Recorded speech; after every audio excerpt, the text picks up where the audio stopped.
Hello అండి. అందరికీ నమస్కారం. Welcome to my channel Sadhana devotional. ఈరోజు మన వీడియోలో చంద్రకాంత మణి రత్నధారణ విశేషాలేంటో తెలుసుకుందామండి. చంద్రుడు జలగ్రహం. నీటిపైన ఎక్కువ ప్రభావం చూపుతాడు. సముద్రంలో ఆటుపోటులకు చంద్రుడే కారణం.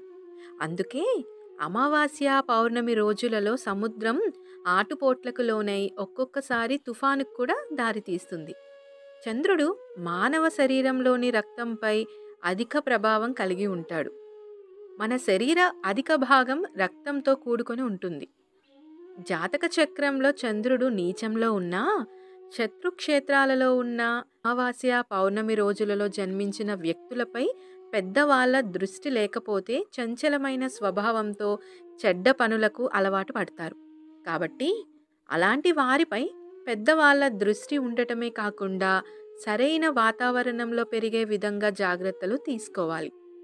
జాతక చక్రంలో చంద్రుడు అష్టమంలో ఉంటే బాలారిష్ట దోషం ఉంటుంది. చంద్రుడు కేంద్ర స్థానాలలో బలంగా ఉంటాడు. చతుర్థంలో చంద్రుడు ఉంటే ఆలోచన శక్తి కలిగి ఉంటాడు. మానసిక దృఢత్వాన్ని కలిగిస్తాడు. చంద్రుడు బలహీనపడితే అనవసర భయాలను కలిగిస్తాడు. చంద్రగ్రహ దోషం ఉన్నవారికి ఎడమ కన్ను లోపం ఉంటుంది. చంద్రుడు బలహీనంగా ఉంటే తల్లి విషయంలో జాగ్రత్తలు తీసుకోవాలి. జాతకంలో చంద్రుడు బలహీనంగా ఉన్నప్పుడు బాల్య దశలోనే చెడు ఫలితాలను ఇస్తాడు. చంచల స్వభావాల్ని కలిగిస్తాడు. అతి శీఘ్రగతికి కారకుడైన చంద్రుడు బలహీనంగా ఉంటే పనులలో ఆటంకాలు కలిగిస్తాడు. మతిమరుపు కూడా వస్తుంది. చంద్రునిపై శుక్రదృష్టి ఉన్నప్పుడు సంగీతం, కళలు, ఆనందం పెంపొందించే ఆటపాటల యందు అనురక్తి కలిగి ఉంటారు. అదే చంద్రుడు బలహీనంగా ఉన్నప్పుడు కళలలో రాణింపు ఉండదు. స్త్రీల జాతకంలో చంద్రుడు బలహీనంగా ఉంటే ఋతుక్రమం సక్రమంగా ఉండదు. చంద్రుడు శని కలయిక లేదా సమసప్తకాలలో ఉన్న ద్వికలత్ర యోగానికి దారి తీసే అవకాశాలు కూడా ఉన్నాయి.